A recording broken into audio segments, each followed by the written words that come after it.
60 넘어 인생을 행복하게 사는 법. 삶이란 어쩌면 적응에서 시작해 적응으로 끝나는 여정일지 모른다.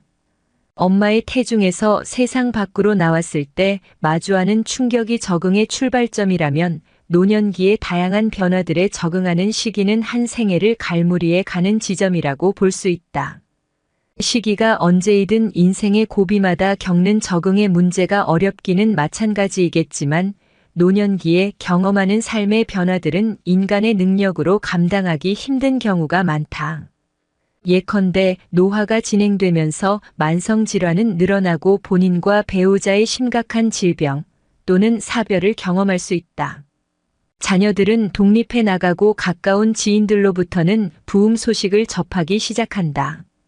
이러한 과정에서 인간은 누구나 죽음을 맞이한다는 사실을 절감하게 되고 일관계, 건강 등 여러 면에서 상실을 경험하면서 외로움과 좌절감을 느낄 수 있다.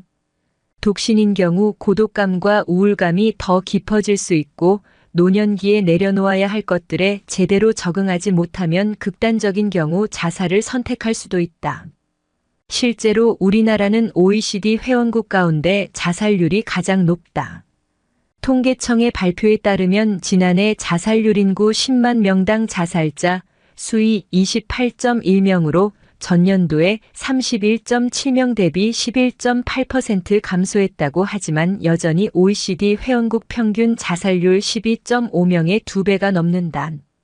특히 고령층으로 갈수록 자살률이 급증하는데 60대 52.7명, 70대 83.5명, 80대 123.3명으로 노인 자살률이 OECD 회원국 중에서 가장 높다. 통계청 2010 고령층의 높은 자살률은 1차적으로 노후의 경제적 빈곤 문제와 밀접한 관련이 있고 이외에도 여러 가지 원인들이 있겠지만 노년기에 겪게 되는 다양한 스트레스에 효과적으로 대처하지 못했기 때문일 수 있다. 필자가 최근 발표한 보고서 노년기 마음 챙김의 긍정적 효과 스트레스에 대처하며 행복하게 사는 법에서 우리나라 6075세 500명을 대상으로 분석한 연구 결과를 보면 응답자들이 대체로 약간의 스트레스, 특히 피로감을 느끼며 살고 있다. 그런데 마음을 돌보고 챙기는 행동, 예컨대 삶의 의미와 목적을 생각하거나 자비심을 느낀다거나 삶에 대한 자신감, 타인과의 관계와 배려에 대한 자각, 초월성에 대한 인식 등을 능동적으로 실천하지는 않는 것으로 나타났다. 나이가 들수록 신체적 건강에 대한 관심은 증가하지만 상대적으로 마음 건강에 대한 관심과 실천은 취약하다는 사실을 방증한다. 사실 노년기 생애주기 변화에 따른 스트레스는 피할 수 없는 경우가 많다. 그런데 유사한 스트레스를 경험함에도 불구하고 유연하게 적응하면서 행복하게 사는 사람들이 있다. 필자의 연구에서도 흥미로운 결과가 나타났다. 노년기인 6075세 응답자들이 피로감, 좌절감, 긴장감 등 다양한 스트레스를 경험하면 대체로 삶에 대한 만족도가 떨어지는데 유사한 스트레스를 겪더라도 마음을 챙기고 돌보는 행동을 실천하는 사람들은 그렇지 않은 사람들에 비해 상대적으로 삶에 대한 만족도가 높게 나타난 것이다. 즉, 내가 혼자가 아니라고 느끼며 배우자와의 관계, 주위 및 공동체와의 관계를 정성껏 돌보는 사람들, 그리고 내 인생의 주인공은 나라는 생각으로 내 삶을 주도하기 위해 내적인 자원을 충실히 쌓아가는 사람들은 스트레스를 만났을 때 효과적으로 대처하고 행복하게 살 수 있다는 결론이었다. 노년기의 중요한 과제는 스트레스에 효과적으로 대처할 수 있도록 마음을 돌보고 유연하게 적응하는 방법을 터득하는 것이다. 노년기 생물학적, 사회적 한계에서 오는 불안감을 친밀한 인적관계를 통해 극복하고 상실감을 채워줄 수 있는 새로운 경험들에 도전해보자. 나이는 더해간다. 그러나 숫자에 불과하다. 언젠가 바람의 딸로 유명한 국제구호활동가 한비아 씨의 강의를 들을 기회가 있었는데 참 공감 가는 이야기가 있었다. 노후에 가장 행복하게 사는 법 4가지가 있는데 그것이 무엇일까요? 하는 물음이었다. 3가지까지는 모두가 아는 내용이어서 잘 대답했는데 4번째는 의견이 분분했다. 그 네 가지는 첫째가 돈이요, 둘째가 아내요, 셋째는 무엇인가 할 일이 있다는 것이었다. 마지막 넷째가 무엇일까? 궁금했는데 그것은 혼자서도 잘 노는 법이라고 했다. 자녀들이 다 출가하여 빈 둥지가 된 집안에 아내와 함께 살아도 어느 정도는 각자의 취미도 있게 마련이다. 또한 언젠가는 홀로서기를 해야 한다. 노후가 되면 혼자서도 잘 노는 법을 터득해야 행복해질 수 있다. 그것은 각자의 취미와 성격에 따라 다르겠지만 가장 보편적인 방법이 공부이다. 공부라고 하니까 뭐 거창하게 생각될 수 있지만 자격증을 따거나 시험에 합격하는 그런 것만이 아닌 각자가 좋아하는 분야에 몰입하고 그 분야에 관련된 전공 서적을 읽고 즐기면 되는 것이다. 무엇을 하던 그 분야를 알려면 책을 봐야 함은 당연한 일이다. 누군가 하던 말이 생각난다. 머리에 흰 서리빨이 내린 노인이 도서관에서 책을 보는 모습이 가장 아름답다고. 이것이야말로 혼자서도 잘 노는 법에 해당한다.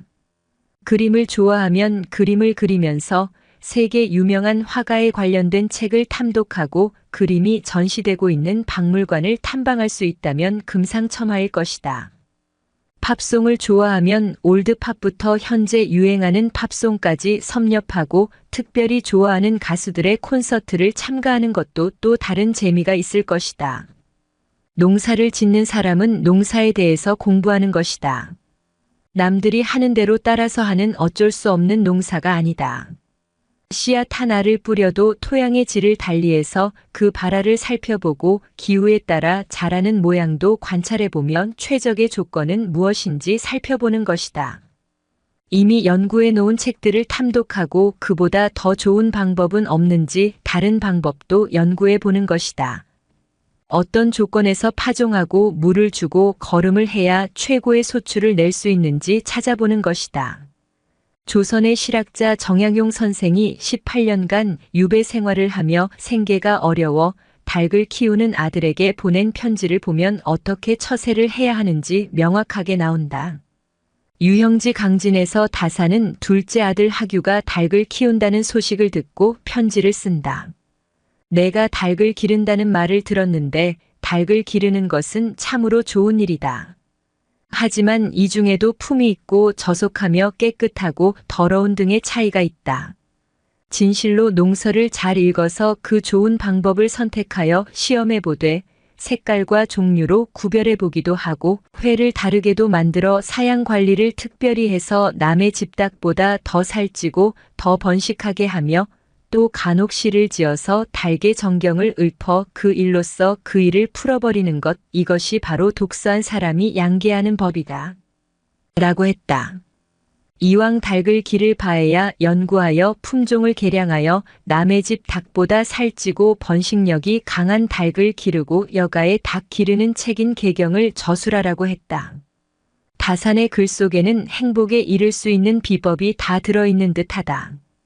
미국 어느 대학에서 인생에서 가장 행복하게 사는 법이 무엇인지 조사를 했다. 결과는 공부하는 것이란 답이 나왔다. 이제 100세 시대가 도래했다고들 한다. 은퇴하고도 50년 가까이 더 살아야 한다는 이야기다. 어떻게 사는 것이 행복할까 고민해야 한다. 제2의 인생을 출발할 때는 될 수 있으면 본인에게 맞는 일을 찾는 것이 중요하다. 맞는 일이라고 힘들지 않고 고통이 없을 수 없지만 거뜬히 이겨낼 수 있는 것은 그 일을 좋아할 수 있느냐에 달려 있다. 즐거워하고 좋아할 수 있으면 그 어려움은 쉽게 감내할 수 있다. 하고 싶은 일을 찾아 공부하는 것이 인생을 오래 산 사람들이 꼽은 행복의 비결이라 한다. 행복하기 위해 진정 내가 하고 싶었던 좋아하는 일이 무엇인지 찾아보고 가슴 설레어보자. 인생이 달라 보일 것이다. 고기를 잡으려면 강이나 바다로 가라고 했던가. 내가 알고 싶은 정보를 구하기 위해 스포츠 카드 행사장을 찾았다. 행사장은 동일한 취미를 공유하는 많은 수집가들이 모이며 자신의 수집 방향이나 노하우 등을 공유하곤 했다.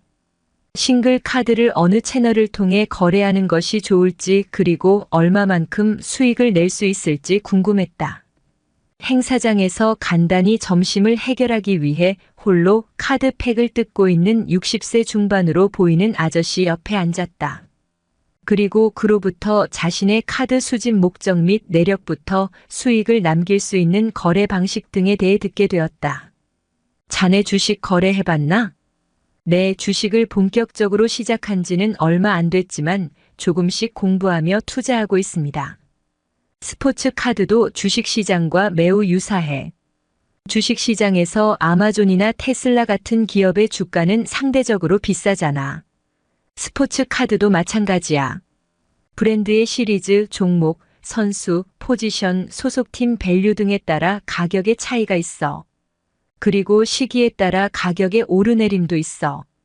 그와 30여 분간 이야기를 나눈 후 자신을 LA 다저스 팬이라고 소개했던 그 아저씨는 자리에서 막 일어서는 나에게 악수를 청하며 마지막 조언을 하였다.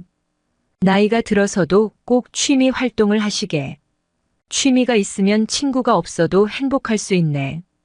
그리고 취미를 통해 인생의 재미도 느낄 수 있어. 반가웠네, 아미고 친구. 내가 주식에 투자하면서 공부한 개념들이 동일하게 적용될 수 있다는 내용은 정말 흥미로웠다. 무엇보다 취미를 통해 수익 창출이 가능할 수 있다는 점에서 스포츠 카드 시장이 매력적이라는 생각이 들었다. 집에 돌아와 스포츠 카드 시장, 규모 및 거래 등에 관해 리서치를 시작했다.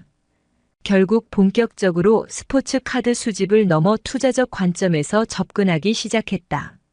시간이 흐를수록 이 시장만의 독특한 공급과 수요의 법칙을 이해하게 되면서 거래를 통한 수익이 발생하기 시작했다. 이제 더 이상 병원비 청구서에 얼마가 찍힐 것인지에 대한 두려움으로 병원 가는 것을 미룰 필요가 없을 정도의 본업 외 추가 수입이 생겼다. 즉, 또 하나의 수입 파이프라인을 구축하게 된 것이다.